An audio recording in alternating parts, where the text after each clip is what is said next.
A continuación, daremos paso a la primera mesa redonda de este foro, titulada Cooperación digital en el ecosistema de Internet. Nos encontramos en un momento de profunda transformación tecnológica. Estamos hablando del despliegue de redes 5G, redes de fibra de muy alta capacidad, el crecimiento de la computación en la nube y en el borde, el uso de la inteligencia artificial, como han expresado previamente durante las mesas anteriores, la expansión de los cables submarinos, los satélites, y están cambiando la manera en la que los comunicamos, en la que trabajamos y en la que generamos innovación. La conectividad ya no es únicamente una cuestión de infraestructura, es un factor estratégico de competitividad y de soberanía digital. Y en este contexto han aparecido nuevos actores, nuevos modelos de negocio que reconfiguran profundamente la cadena de valor tradicional de las telecomunicaciones. Para debatir sobre todos estos temas contamos con 4 ponentes de muy alto nivel, a los que invito a subir a la mesa para compartir con nosotros. Cayetano Carbajo, GCTIO en Telefónica. Ana María Molina Sánchez, directora general corporativa en Hispasat, que ha sido sustituido por Javier. Ignacio Vela Navarro Rubio, Government Affairs and Public Policy Manager en Google. Y Juan Diego Otero, subdirector de análisis de mercados de comunicaciones electrónicas en la CNMC. La sesión estará moderada por Pilar Bernat, directora general y de contenidos de zonamovilidad.es, a quien cedo la palabra para que conduzca este debate. Pilar, todo tuyo. Muchísimas gracias. ¿Me siento allí, yo creo? Sí. ¿Cómo sentirnos cómodos? ¿Desde ahí o desde aquí?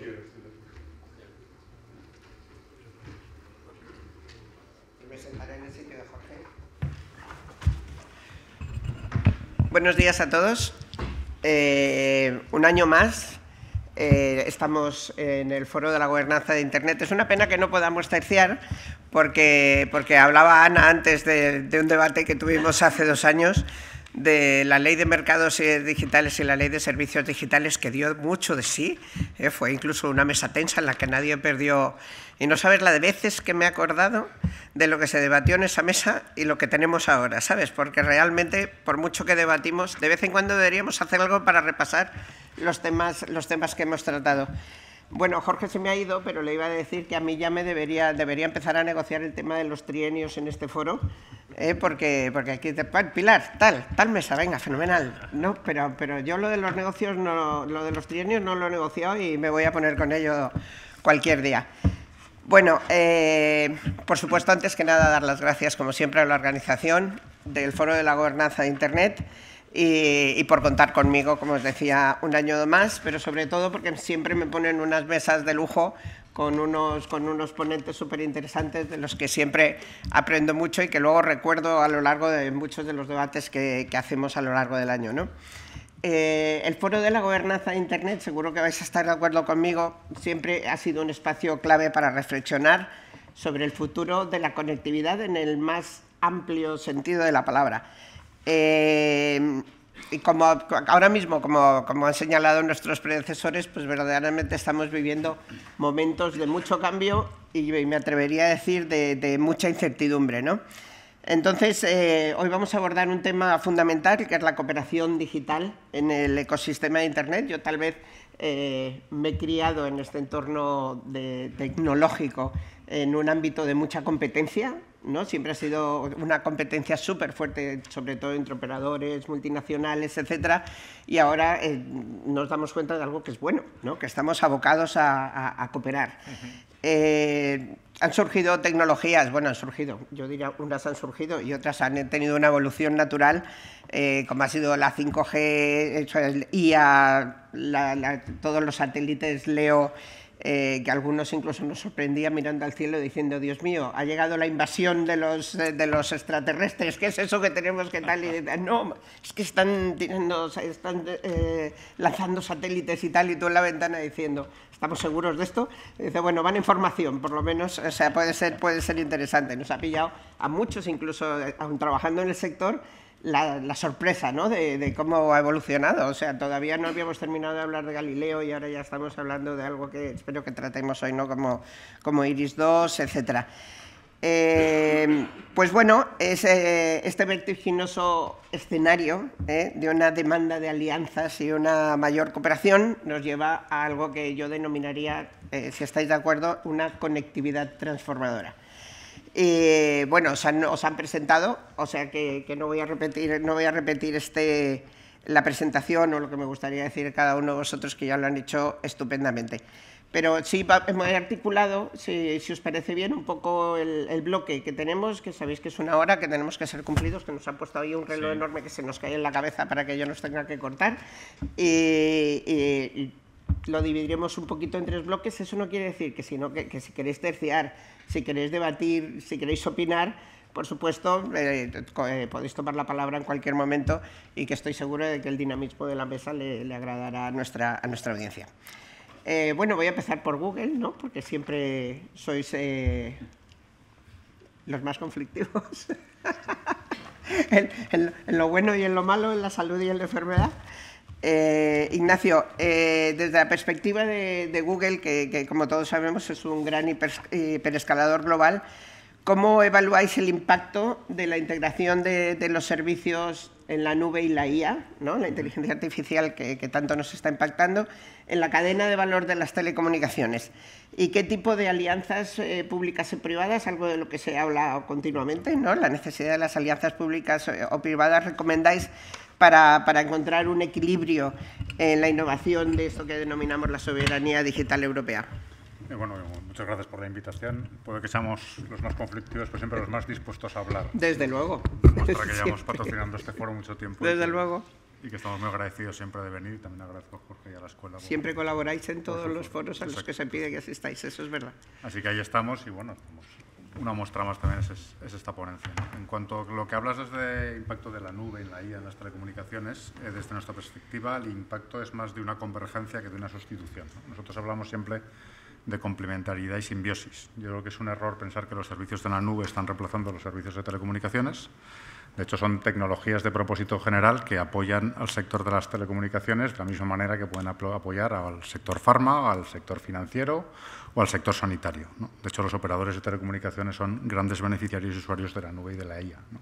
Utilizan esta tecnología, incluyendo por parte de Google, no solo Google, pero incluyendo por parte de Google, para innovar y optimizar sus propias redes, para mejorar sus procesos de negocios, para mejorar sus análisis de datos y también para crear nuevas fuentes de ingresos y mejorar la experiencia de sus clientes.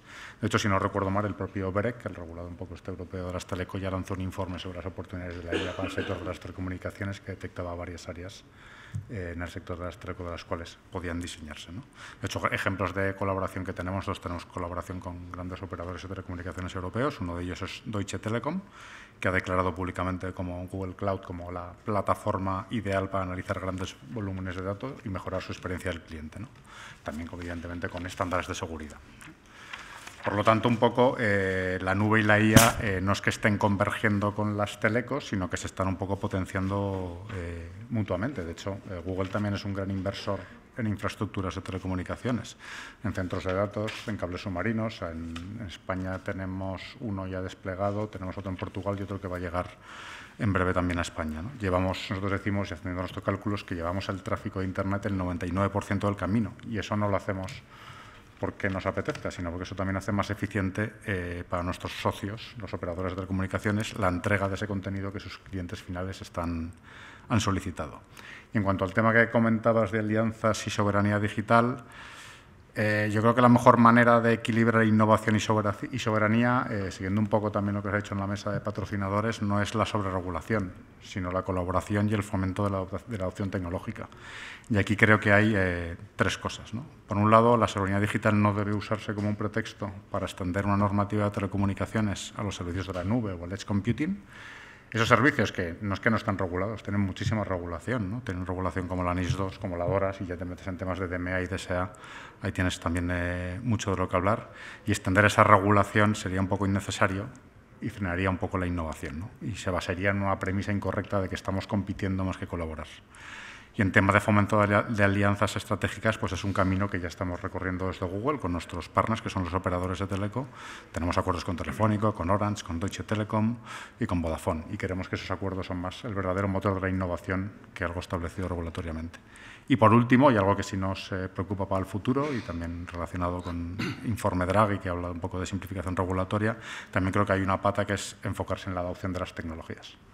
El verdadero reto para Europa no es tanto la falta de inversión, que también evidentemente es un reto y invertir hay que invertir, sino que es la adopción y el uso de esas redes y las tecnologías que luego se utilizan para prestar servicios por parte de ciudadanos y empresas, ¿no? Alianzas público-privadas que se centren en fomentar las habilidades digitales es las que despertarán todo ese potencial de la IA que Miguel hablaba antes al principio de la intervención. Sí, y que soy además usuario. Ya me he hecho algunos cursos de las últimas herramientas para organización de documentos, etcétera, etcétera. Sobre todo porque ya sabéis que los profesores universitarios, antes que enseñar, también tenemos que aprender a la velocidad vertiginosa que se desarrolla todo. Si no aprendemos, podemos tener luego alguna pregunta impertinente en clase que no sepamos responder. Así es que siempre sí. Yo misma he sido usuaria de vuestros cursos. Y veo que Juan Diego toma muchas notas, pero primero le voy a preguntar a Cayetano si te parece. Perfecto. ¿Vale? Que me ha llamado la atención porque siempre se decían los CTOs, ¿no? Pero ahora eres Global Chief Technology and Information Officer. Bueno, no ¿no? exactamente. Trabajo en esa unidad. Yo soy responsable del core, el transporte, la innovación en redes y la estandarización, pero no llevo todo el Global CTO, que es a la persona a la que reporto. Bueno, que ahora no sé quién es. Andrea Folgueiras. Que ha sustituido a Enrique, supongo. Exacto, ha sustituido a Enrique Blanco. Recientemente, porque Enrique se nos acaba de jubilar ahora en primavera. En marzo, en abril de este año. Sí. Bueno, Cayetano, perdóname, ¿cuáles son las tecnologías cuyo advenimiento, digamos, están cambiando en mayor medida el escenario de las telecomunicaciones? Bueno, decías tú antes, Pilar, que te sorprendía la evolución tecnológica en el caso concreto de los satélites de órbita baja. Y uno siempre está tentado en decir que este momento es el de mayor cambio tecnológico en la historia. Yo llevo 30 años en la industria y eso lo hemos dicho muchas veces y luego la tecnología afortunadamente nos vuelve a sorprender. Y está bien que nos sorprenda. A mí me gusta trabajar en una industria en la que la tecnología evoluciona tan rápidamente y tiene tanto impacto en nuestro negocio y va cambiando continuamente nuestra forma de trabajar. Yo creo que eso es bueno, a mí me gusta por lo menos. Si echo un vistazo a las tecnologías que están viniendo, que están llegando a la industria, desde luego el impacto de la inteligencia artificial es claro. Yo creo que la inteligencia artificial está cambiando todas las industrias y la nuestra no es una excepción y la está cambiando. Pero sí una excepción que tenemos una faceta que probablemente otras industrias no tengan. La inteligencia artificial nos está ayudando a automatizar procesos y a mejorar eficiencias y a incrementar calidad como todas las otras industrias. Pero también nosotros podemos proveer servicios de inteligencia artificial. La combinación de conectividad y telecomunicaciones e inteligencia artificial va a ser un nuevo servicio, digamos, y estamos modificando nuestras redes para ser más eficientes a la hora de entregar servicios de inteligencia artificial. Es lo que nosotros decimos AI for Ops, es decir, la AI para las operaciones, pero también el Network for AI, que tenemos que cambiar en nuestras redes y en nuestros procesos para que nuestros clientes disfruten de la inteligencia artificial de una forma más eficiente. Esa es una primera tecnología que es obvio y se ha comentado ya en este foro en numerosas ocasiones. La inteligencia artificial está aquí y va a cambiar las telecomunicaciones e Internet durante los próximos años, sin duda. También la imbricación o la combinación del cómputo con la conectividad, todo lo que es edge computing, pues también está cambiando. Nuestras redes se están llenando cada vez más de cómputo, estamos acercando el cómputo al cliente y ese cambio, esa imbricación del cómputo y la conectividad también es un cambio tecnológico que está llegando, que ha llegado y que está llegando. Aquí en España Telefónica está desplegando un Edge Computing con 17 nodos, que va a ser el primer Edge Computing orquestado de forma inteligente, saldrá comercialmente a principios del año próximo, y que permite proveer servicios que a día de hoy no somos capaces de proveer si no fuera por esta infraestructura. Mencionaste tú los satélites de órbita baja, también es un cambio claro, tanto en su faceta de broadband, es decir, de una conectividad con frecuencia satelital y dispositivos específicos para conectividad satelital, pero también incluso está llegando a conectividad directa, el direct to device, el poder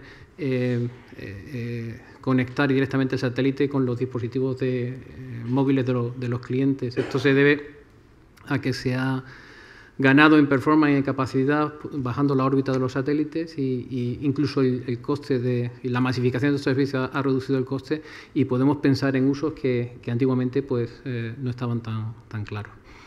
En España gozamos de una infraestructura de fibra óptica impresionante, Juan Luis lo mencionó antes, pero somos pioneros en Europa, incluso en el mundo, en cuanto al despliegue de fibra óptica, y eso hace que toda la evolución tecnológica sobre fibra óptica también nos traiga impacto tecnológico. Ahora mismo estamos pasando a nuevo estándar en fibra óptica, estamos con XGPON, lo cual posibilitará comunicaciones de hasta 10 gigabits por segundo en casa de cliente, en el cliente residencial, y eso posibilitará nuevos servicios y una nueva evolución tecnológica. Si miramos un poco más a lo lejos, el acceso móvil también evolucionará. Estamos precisamente ahora pues, escribiendo los requisitos que debe cumplir la siguiente evolución del acceso móvil, el 6G. Un 6G que llegará a 2030, 2031, pero es ahora cuando estamos escribiendo los requisitos. Están muy impactados los requisitos y las necesidades que vemos en 6G con toda la evolución de la inteligencia artificial, y yo creo que las tecnologías móviles evolucionarán hacia un estándar que va a integrar mucho más todos los servicios digitales. Y si alargamos aún más el horizonte temporal, pues vemos las tecnologías cuánticas que van a impactar notabilísimamente. Yo creo que falta tiempo para masificar las tecnologías cuánticas, pero tanto desde el punto de vista de computación cuántica, comunicación y sensórica, va a traer impacto notable a las comunicaciones. Quizá el mayor impacto que tenemos a día de hoy es el incremento de seguridad que necesitamos con el advenimiento de la computación cuántica. Toda la seguridad cuántica tenemos que empezar a implementarla ahora, porque el reto de seguridad que nos va a traer la computación cuántica es muy grande. Eso es un reto, pero también nos va a traer las tecnologías cuánticas muchísimas oportunidades que seguro impactarán nuestra industria. He escrito ya algo sobre el tema de seguridad postcuántica, pero a los de letras esto nos cuesta mucho entenderlo, ¿eh? O sea, te lo prometo, pero tenéis un equipo fantástico trabajando en ello y siempre la información es, por supuesto, está siempre para que la cubramos y la podamos compartir con los demás, ¿no? Y la verdad es que me encantó. Aprendí muchísimo cuando escribí el reportaje de seguridad postcuántica. Es un tema apasionante, es verdad. Apasionante. Yo que he tenido un jefe físico, porque Enrique era físico, y además es físico. Ahí está con la cuántica. El entender la tecnología cuántica no es fácil, ¿eh? No. Lo que sí, todo el mundo cuando empieza a leer de tecnologías cuánticas ve que el impacto va a ser impresionante. Claro, o sea, en el momento en que entiendes un poquito, yo no pretendo llegar a entenderla para nada, pero por lo menos tener capacidad de comprensión, dices, Dios mío, ¿no? O sea, esto, lo que decías al principio, y cambiamos, no. O sea, es una revolución continua lo que tenemos por delante. Eso. Voy a dejar la regulación para el final, si te parece bien. Perfecto. Porque iba ahora con el tema satelital, pero el otro día hubo una presentación en Madrid, que no sé, seguramente algunos estabais, de dos empresas muy importantes de nuestro país que presentaron una solución para el caso de apagón, de volver a tener, por ejemplo, un apagón como el que vivimos, una mezcla de solución de fibra oscura, satélite y tal, para que no nos quedemos sin sistemas de comunicaciones.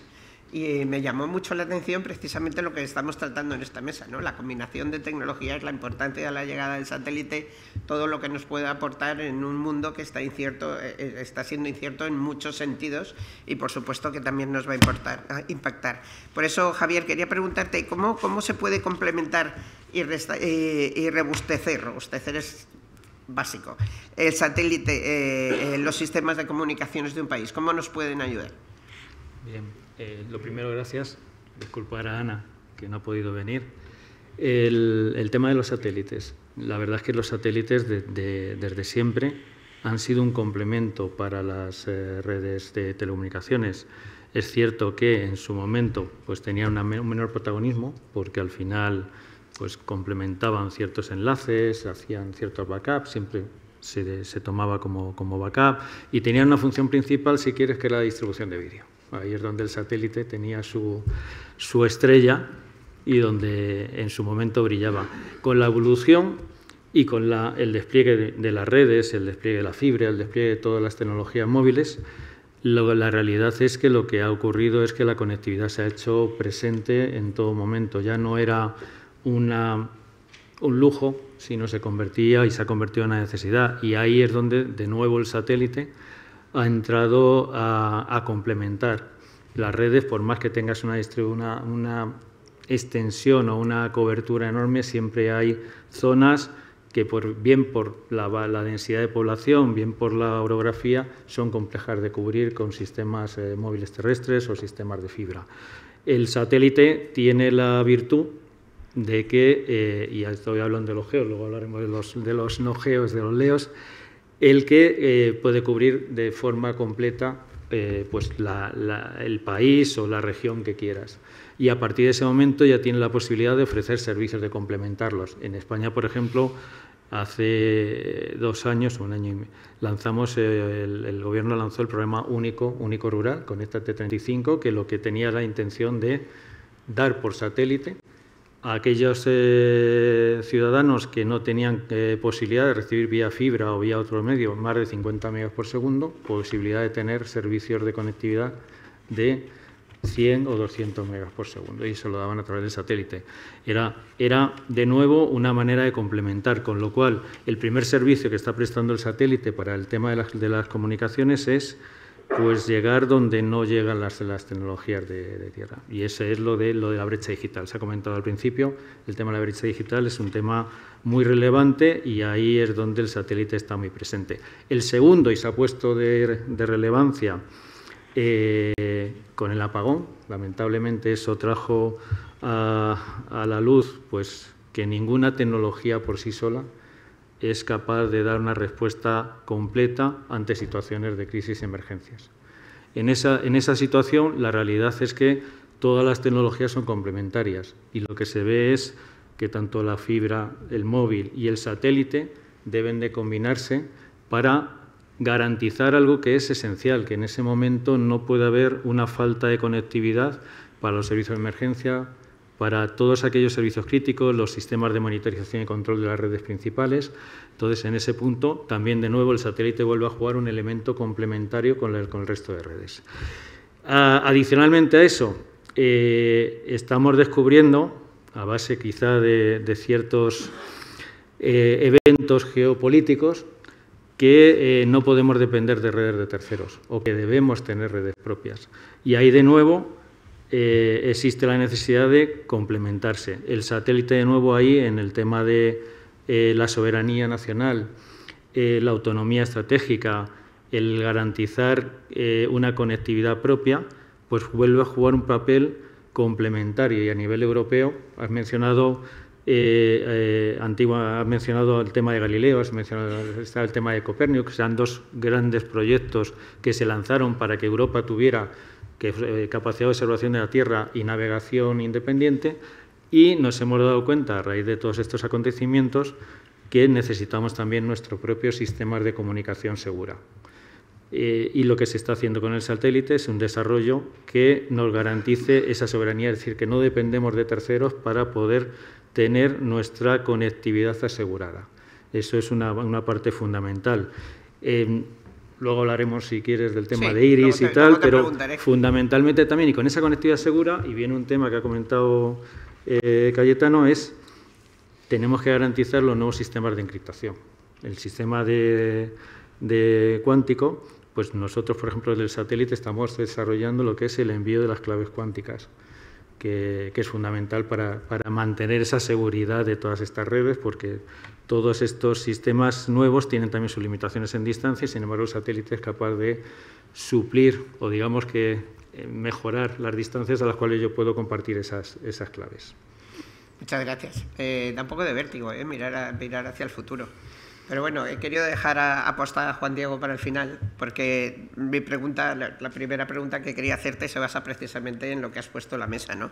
O sea, cómo está cambiando el mundo de las telecomunicaciones, la entrada de grandes tecnológicas, de proveedores de servicios en la nube, de nuevos operadores satelitales.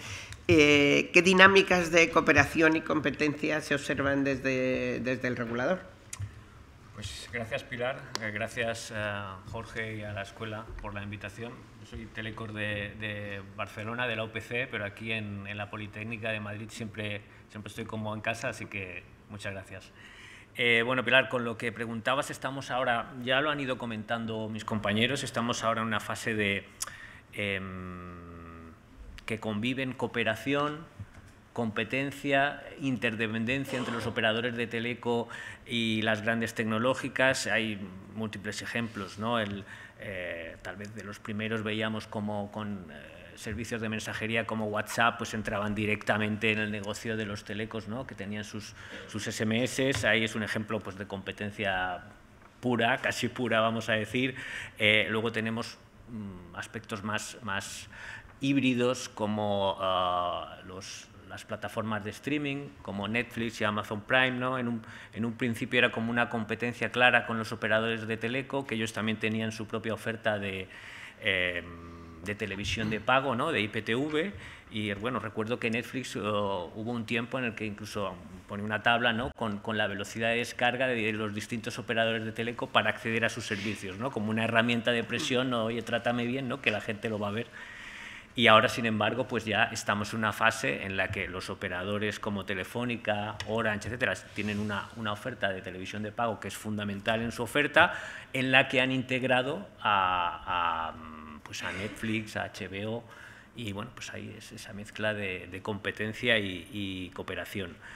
Luego tenemos el tema de los cables submarinos, que históricamente estaban desplegados básicamente por operadores de telecos en consorcio o en solitario, y bueno, pues ya en los últimos tiempos, ya hace años que las Big Tech, ¿no? han desplegado cables submarinos en solitario, pero también en consorcios con operadores de teleco, ¿no? Ahí tenemos un ejemplo de cooperación. Luego el cloud y el edge computing, ¿no? Pues los operadores utilizan los servicios de cloud. Ignacio ha comentado el caso de Deutsche Telekom. Luego los operadores también quieren potenciar los servicios de la nube más cercanos, los nodos edge, y hay una interrelación entre estos dos factores. Y luego también está el tema del satélite, los nuevos prestadores Leo, ¿no? Starlink, ahora veremos Amazon Leo, a ver qué tal va. Hay una vertiente, digamos, de competencia con los operadores de satélite más tradicionales como Hispasat, ¿no? Una competencia clara, ¿no? Por dotar de conectividad en las áreas realmente más remotas. Pero luego también hay áreas de cooperación, ¿no? Que también se han mencionado, ¿no? En el móvil, el direct to device, el satélite tiene una potencialidad para que, bueno, pues que junto con las redes móviles la cobertura con un terminal móvil y el direct to device sea prácticamente total, ¿no? Y ahí hay vías de explorar acuerdos y se están produciendo. Y luego también se ha comentado, ¿no? Como solución de respaldo, de backup en situaciones de emergencia como la Dana de Valencia y tal, el satélite juega un papel fundamental para recuperar las comunicaciones cuanto antes, ¿no? Has mencionado los cables submarinos, que yo soy muy fan. Sí. Porque, ya está, otros admiran a un actor. Yo admiro los cables submarinos. Sí, es un tema muy bonito. En España, a ver, es que España es una potencia en cables submarinos y los mimamos muy poco. Sí. Miramos mucho para arriba y miramos a los operadores, pero no tenemos en cuenta el trabajo que se hace en este país y lo que supone económicamente y como potencia en comunicaciones para España los cables submarinos, ¿no? Estaba recordando cuando se marea, se hizo Facebook con Telefónica, fue un día muy especial el día que se hizo el atraque. Javier, cobras protagonismo, o sea, es evidente, ¿no? Todo el mundo habla de los satélites. Y decía yo aquel día que veíamos a los Starlink en fila por el cielo sin saber si nos iban a invadir, y en eso baso mi pregunta. ¿Las nuevas constelaciones son una amenaza o son una oportunidad? Las nuevas constelaciones tienen las dos componentes. De hecho, yo personalmente al mundo de los operadores tradicionales de satélite, lo que han tenido las nuevas constelaciones es que nos han despertado. Estábamos en una industria muy estable, pensábamos que el mundo cada día nos íbamos a levantar y iba a ser lo mismo, y de repente vino alguien que cambió los paradigmas, hizo las cosas de manera distinta, cambió un poco todo el concepto y se movía muy rápido. Y de repente nos hemos despertado con que hay posibilidades, porque esta red de Starlink ha desplegado muchos satélites, muchos más de los que se habían desplegado hasta la fecha en geos. Pues ya ha lanzado 10.000, tiene ahora mismo 8.000 activos, con lo cual es enorme la capacidad que tiene y la cobertura. Y eso proporciona pues, capacidades globales de dar conectividad. Como inicialmente eso ha sido una competencia, empezó siendo una competencia en la parte de residencial, porque empezó a dar servicios donde no llegaba ningún otro. Y se metió rápidamente a dar servicios a empresas, porque era muy fácil, barato, y siempre los del satélite tradicional hemos dicho, bueno, sí, pero es peor, no tiene la misma calidad. Eso es relativamente cierto, y lo único que sigue es que al final ha cambiado el mercado. ¿Ventajas que ha traído? Pues al final nos hemos dado cuenta que no existe una órbita única para dar servicios de satélite, es decir, hay varias órbitas y todas son factibles y todas tienen su aplicación, es decir, no todo vale en el LEO y no todo vale en el GEO, con lo cual ahí nos hemos convertido, y ahora decimos los operadores satélites, decimos que somos multiórbita. Tengamos o no tengamos activos propios en esas órbitas, pues las estamos comercializando como servicios, porque el cliente tiene que tener un servicio que se adapte a todo. Y al final, estas nuevas constelaciones se están convirtiendo en un complemento más. Al final es un complemento, vuelve a ser otro elemento que está complementando todo. De hecho, lo ha dicho también Cayetano, el Direct to Device, que es este año todo el mundo habla del Direct to Device, de algo que está, pues se convierte por el lado de una amenaza, porque puede ser que den servicios en directo, pero es una complementariedad. Es donde no llega el servicio móvil, van a llegar y tu terminal y tu móvil va a poder recibir, y las operadoras como Telefónica van a poder dar servicios donde a lo mejor ahora tienen una mejor, una peor. Con lo cual, al final, estas constelaciones y las nuevas que van a salir son complemento del sistema de conectividad que tenemos, y hay que ver cómo se van adaptando. Es como yo lo comparo al champán. El champán cuando se abre tiene mucha espuma, pero luego cuando se reposa vemos realmente cómo es y cómo se combina. Y ahora vuelvo a ti, Juan Diego, por cambiar el orden, porque ahora sí, enlazando con todo lo que nos están diciendo, ¿qué retos regulatorios plantea esta nueva configuración del ecosistema? Y sobre todo, ¿cómo se están abordando desde la CNMC y a nivel europeo? Pues bien, el tema de la regulación, lo que estamos viendo es que, bueno, antes con la regulación, digamos, tradicional de los operadores de telecos, pues era una regulación más nacional, ¿no? Más directa nuestra de la CNMC, ¿no? Cuyo objetivo era pasar de un régimen de monopolio a un régimen competitivo, ¿no? Introducir competencia en el sector de las telecos.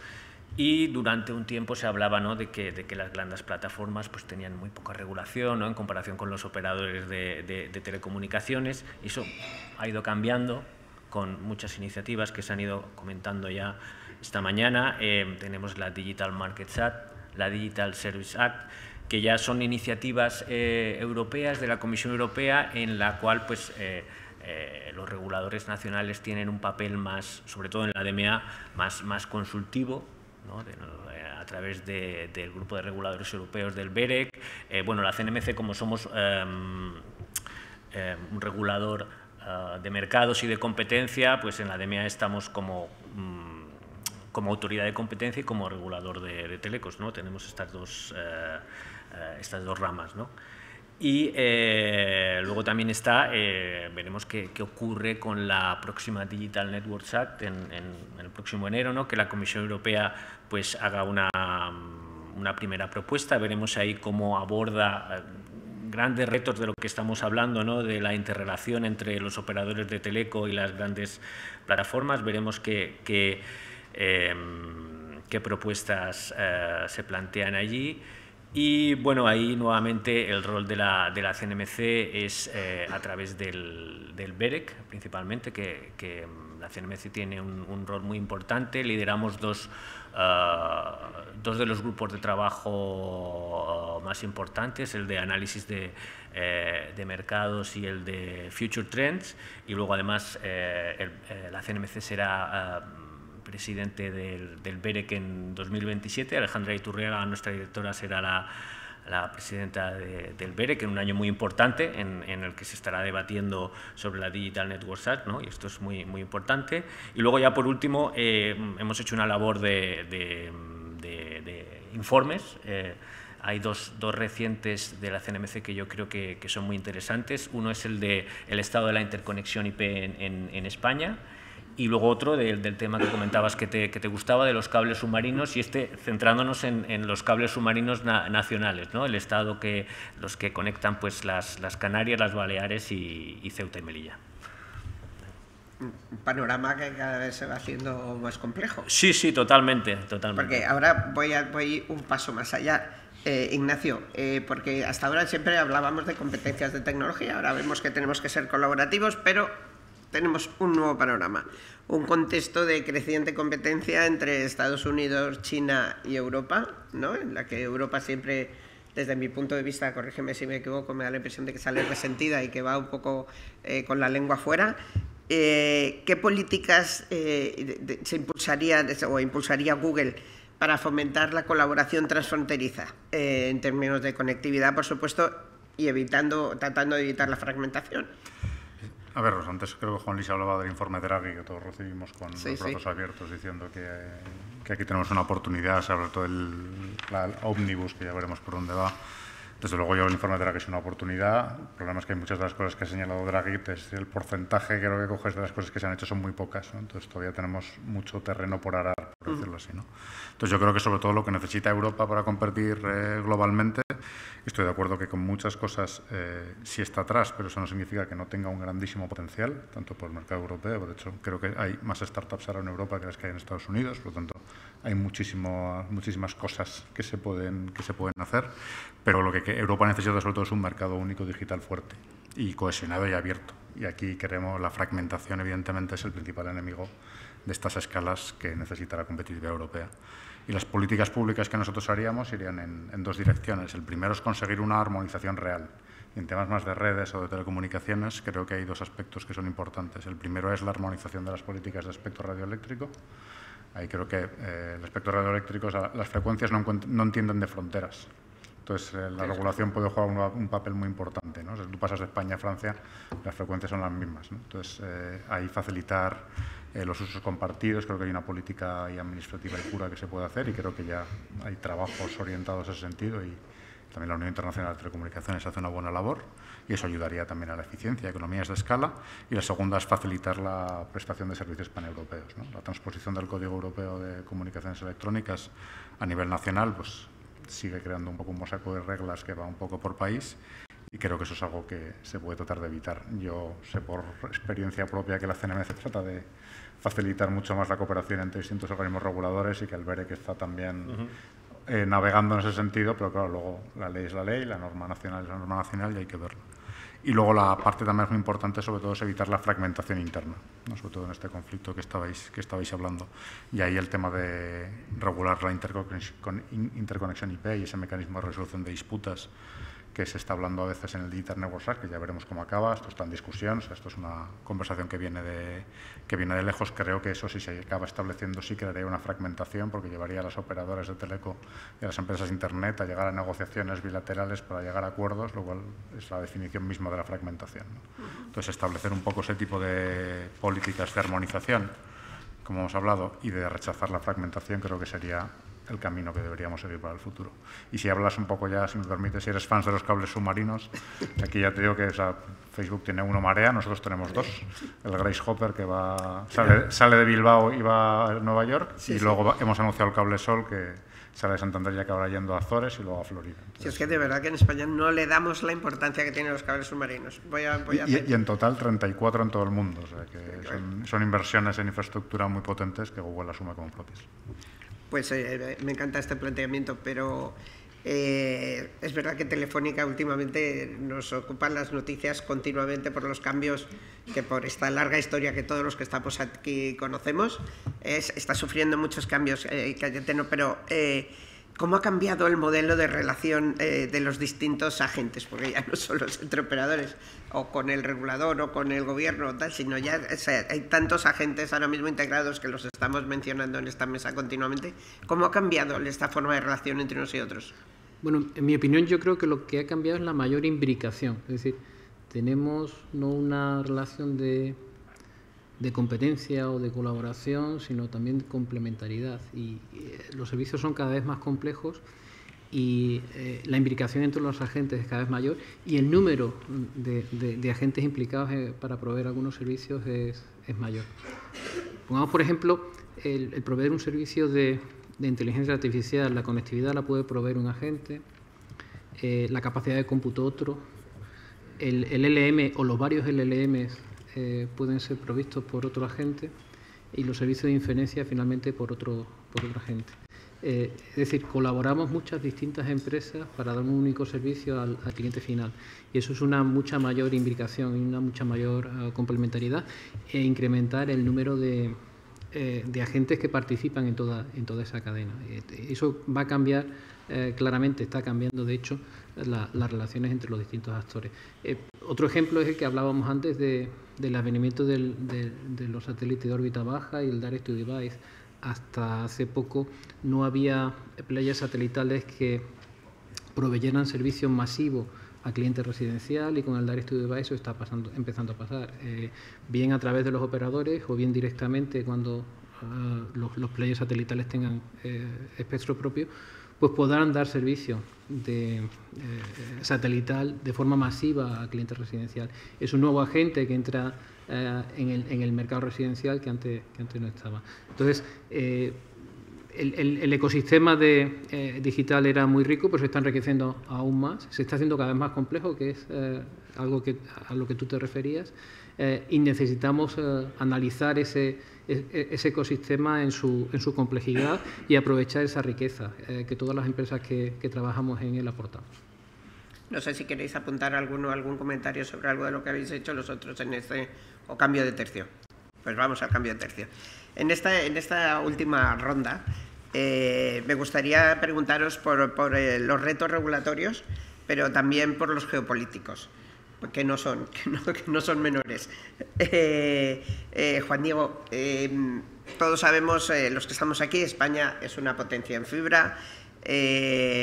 Siempre me acuerdo de Luis Miguel Gil Pérez cuando digo España es una potencia en fibra y siempre pienso en Luis Miguel Gil Pérez. A él le debemos gran parte de ello. ¿Sí? ¿Sabes? Veo ahí su imagen.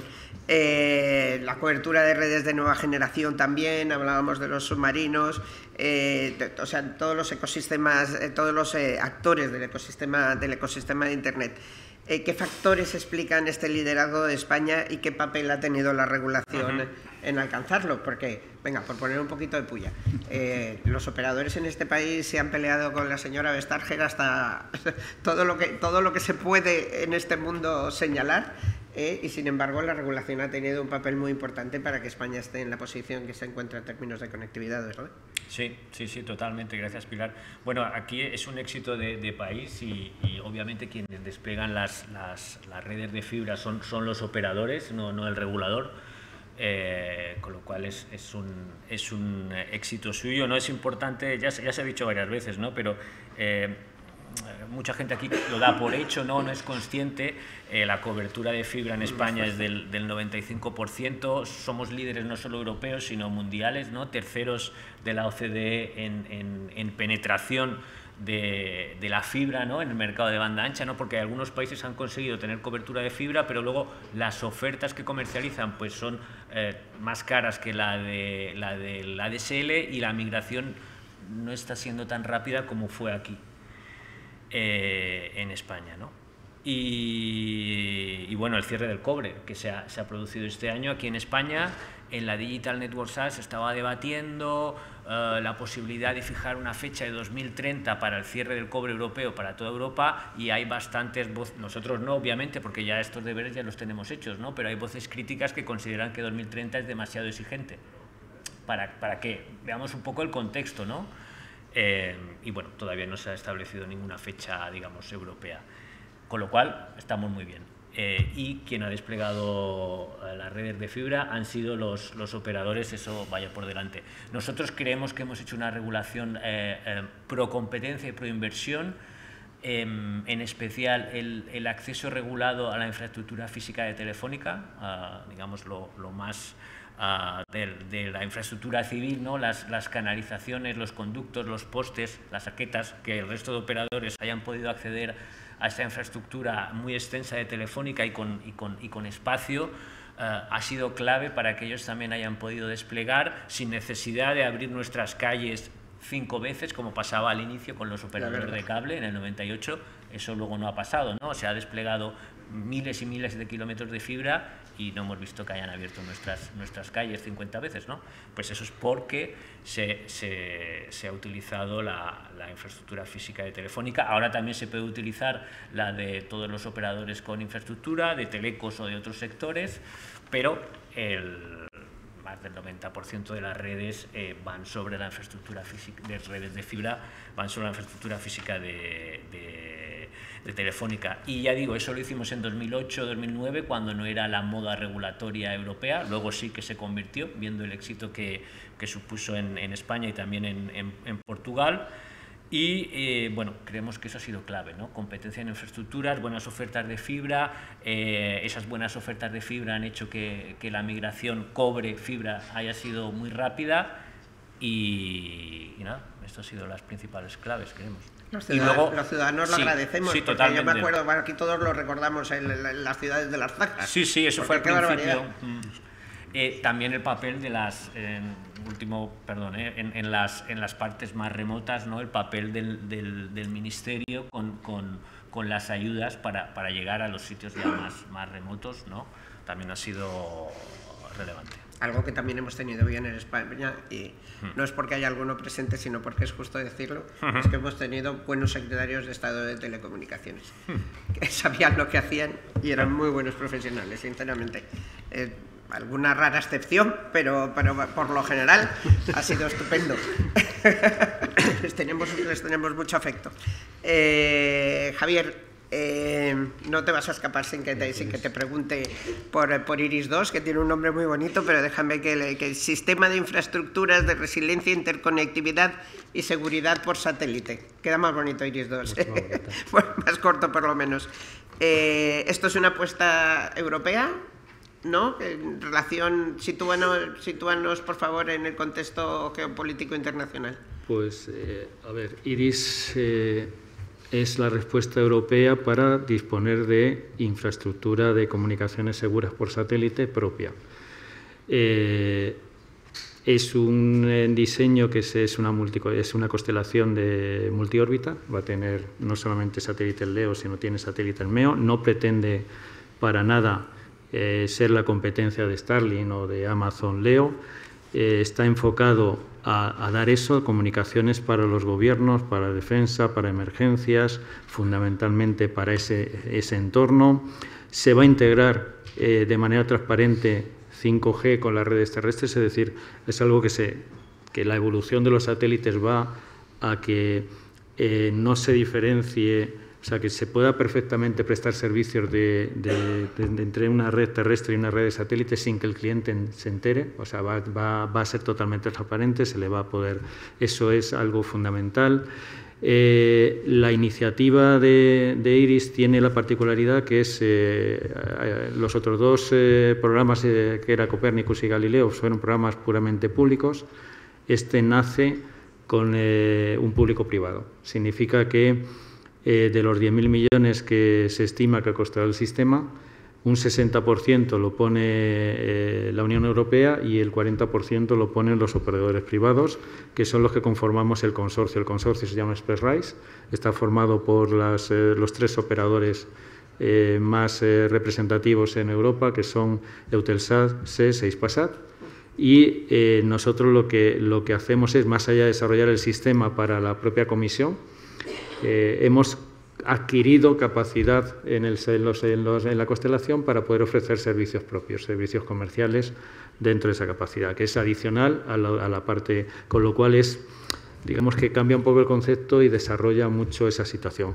De nuevo, no es nada que vaya a competir con Starlink, pero sí que es un impulso a la industria europea, porque forma parte de todo el tema de Draghi, de decir, hay que desarrollar la industria europea del espacio, no podemos depender de infraestructuras de terceros y tampoco podemos depender de tecnologías críticas en otros países. Entonces, todo esto, estos 10.000 millones, que puede sonar, y mucha gente dice, oye, 10.000, por 10.000 construye Starlink 40.000 satélites, no así, pero bueno, es porque una gran parte va en lo que se llaman los gastos no recurrentes, es decir, el desarrollo de tecnologías que nos permitan luego tener una industria que sea capaz de competir. Entonces, ahí es un sistema que va al 2030, es decir, mañana por la mañana no vamos a tener arriba, pero es una gran apuesta y se va a convertir en una red que da soporte a un montón de desarrollos que están viéndose alrededor de esto y que va a ser ha empezado y ya no va a parar. Si me lo permites, tengo una curiosidad. Me puedes decir, pues no, pero en este caso, ¿el Reino Unido en qué situación está? Porque uno de los problemas del Brexit que poco se hablaba en el mundo común era el tema de Galileo y la situación del Reino Unido y tal, y ahora ¿cómo estamos? Pues el Reino Unido en el proyecto IRIS no está todavía participando, pero sí que es cierto que la Comisión Europea está abriendo el proyecto IRIS a países que no sean de la Unión Europea per se. Y hay mucho interés en muchos países en participar porque lo ven como una oportunidad también para obtener sus propios sistemas gubernamentales. Entonces, hay muchas conversaciones abiertas y estamos recibiendo pues, de la Comisión, porque realmente esto lo lleva la Comisión, pues, peticiones de que analicemos cómo se amplía la red o cómo podemos meter más satélites para darle capacidades a otros países. ¿Y va a llegar esa conectividad va a llegar a los móviles o no? Hay una tercera capa. Sí, no. Está muy bien hecho porque hay dos capas que son el MEO y el LEO, que son las capas realmente que se van a desarrollar completamente, pero hay una tercera capa que es la de Low LEO, es decir, capa por debajo de los 700 kilómetros, que la Comisión la ha puesto como un desarrollo piloto. Un desarrollo piloto para hacer muchas cosas, entre esas probar el tema de Direct to Device como una de las opciones. Es cierto que en Europa, gracias a que la fibra y los móviles tienen mucha extensión, el Direct to Device se está viendo por ahora mucho más como un sistema enfocado a dar ese servicio de emergencias, de seguridad, para defensa, más que para cubrir áreas como en Estados Unidos, que hay muchas áreas que no tienen servicio de móvil ni servicio de nada. Pero bueno, ayer, lo digo siempre, pero es que ayer tuve que atravesar Sierra Morena, ¿sabes? Y una vez más, ¿sabes? Al cabo del rato, como de la media hora, que entre la lluvia y tal, me llama mi hijo, ¿se puede saber dónde estáis? Dice que estoy a punto de salir a buscaros con el coche. Digo, pues hijo, es que hasta ahora no hemos tenido cobertura. Digo, ya sabemos que estamos en un país muy avanzado, pero aquí en cuanto te metes a atravesar una sierra, sin comentarios. No os voy a poner en el brete. No, cuando llegue el Direct to Device se tendrá. ¿Ves? Por eso, si yo por algo lo preguntaba, era interés personal. Bueno, Ignacio, os habéis portado fenomenal, así es que te voy a dejar los últimos minutos, no sé si nos quedaría para alguna pregunta del público, pero puedes cubrirlo porque vamos bien. Has escuchado todo lo que han dicho los compañeros de mesa ante el liderazgo español en el despliegue de fibra de 5G. ¿Cómo ve Google la oportunidad de cooperación con los reguladores y operadores locales para integrar? Volvemos al principio, damos la vuelta, la pescadilla, a las soluciones de IA, de Edge Computing y qué barreras regulatorias, aprovecha que te escuchan, qué barreras regulatorias identificáis que consideráis que podrían ralentizar esta nueva conectividad transformadora de la que hablábamos desde el principio. O sea, España es indudablemente un líder en infraestructura de conectividad, llamámoslo así, porque tanto en 5G como en fibra óptica. Yo empecé mi carrera como abogado regulatorio de telecomunicaciones, he presentado más conflictos de acceso ante el antiguo CMT de los que puedo recordar, y nos parecía que 20 megas era conexión de banda ancha en aquella época. Y recuerdo esas estadísticas de penetración de banda ancha en España, en Europa, y estábamos a la cola, quizá un poco baja, tabla media baja, ¿no? Y en unos pocos años estamos ya no solo a nivel europeo liderando, sino a nivel mundial, somos unos países más avanzados, ¿no? Dicho esto, una vez que tienes esa autopista, lo que hay que hacer es qué haces con ella, ¿no? Y aquí tenemos también la discusión de que es antes el huevo o la gallina, ¿no? Tú demandas servicios digitales o vídeo, lo que sea, sistemas de IA online porque tienes una conexión de banda ancha, o necesitas una conexión de banda ancha porque quieres acceder a esos servicios, ¿no? Entonces, cogiendo un poco lo que decía Cayetano, de que hoy en día en el mundo digital la colaboración y la complementariedad es algo que ya forma parte un poco del ecosistema digital, creemos que hay que ir un poco por ahí, ¿no? Fomentar más el uso y la adopción de las tecnologías, porque también forman parte de toda esta diálogo que hay que tener con todas las partes implicadas, ¿no? Y que desde Google, además, participando en estos foros, siempre estamos dispuestos a hablar con todo el mundo, ¿no? De hecho, parte del tema de que nosotros queremos participar en este ecosistema también de conectividad, todas las inversiones en infraestructura, aparte de los cables submarinos que he dicho antes, tenemos 42 regiones cloud, ¿vale? 13 de ellas en Europa y 7 data centers propios en Europa, ¿no? Que dan servicio a todos, de tal manera que los ciudadanos pueden acceder y las empresas a un contenido o a unos servicios que están más cerca suyo y por lo tanto hay menos latencia y pueden hacerlo.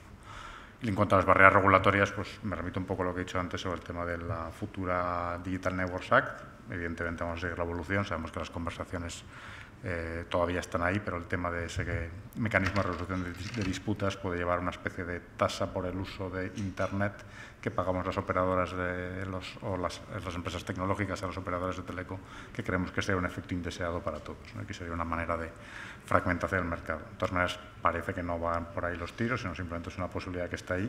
Se lleva hablando mucho tiempo de esto, pero creemos que no sería una solución buena y creemos que la sostenibilidad del ecosistema de Internet y también de los operadores, hay otras vías de complementariedad y colaboración que ya están implementándose y que debemos seguir explorando. Pues muy bien. Jorge, no te podrás quejar.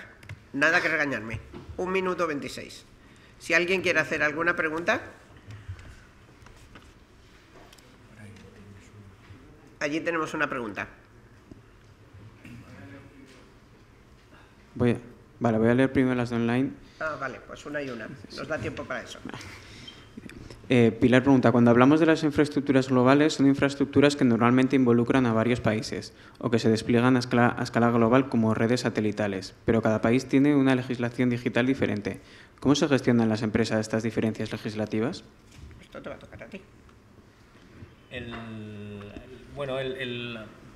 Sobre todo, aquí empresas como Google pueden contar su experiencia de cómo gestionan las distintas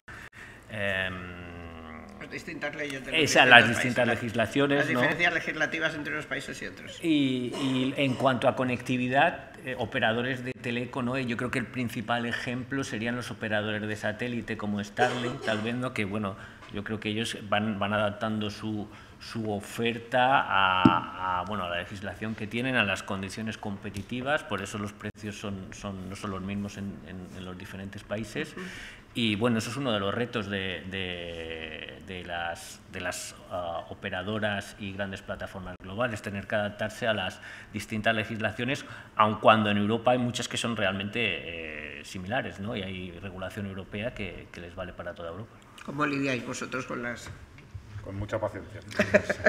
No, o sea, también una de las cosas que decimos mucho, por eso el tema de la simplificación regulatoria no va tanto, casi también va por una necesidad y porque además es la manera de conseguir escala, ¿no? Si yo tengo que lidiar con 27 regulaciones diferentes en Europa, pues te puedes plantear los retos, te puedes pensar lo que puede ser un reto en cada país hacer eso, ¿no? Cuando en el fondo el mercado digital es único y debería ser para todos los europeos.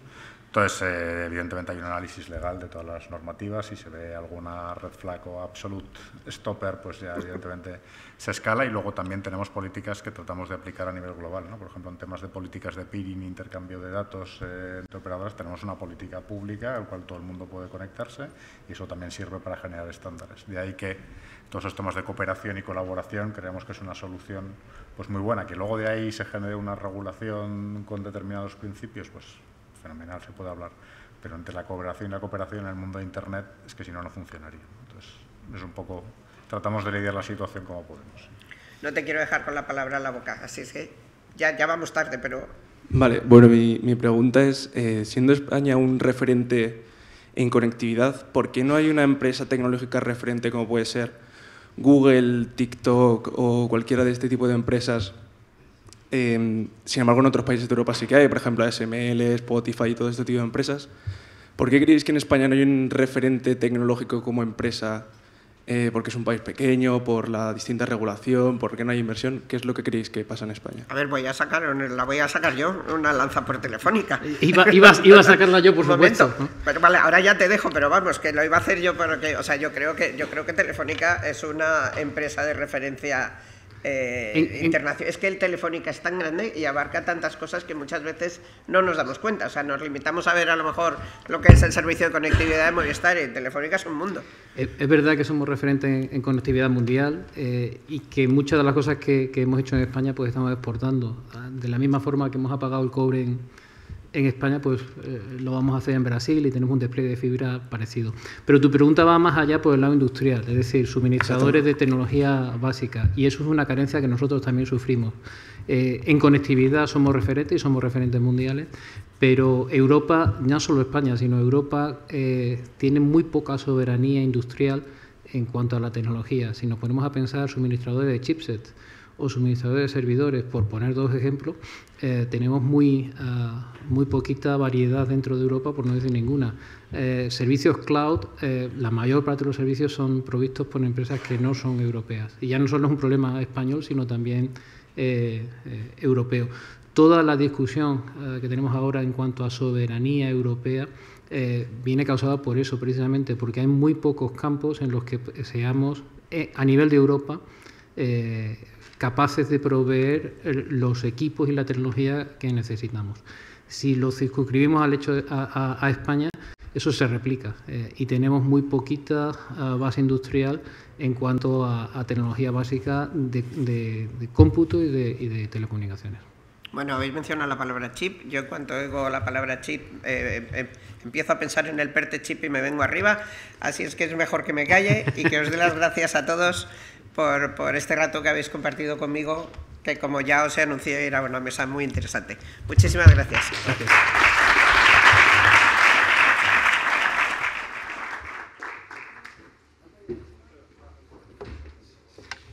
Pues muchas gracias por haber compartido con nosotros esta primera mesa.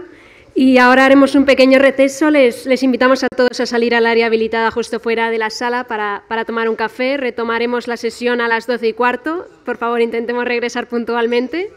Muchas gracias y nos vemos en unos minutos.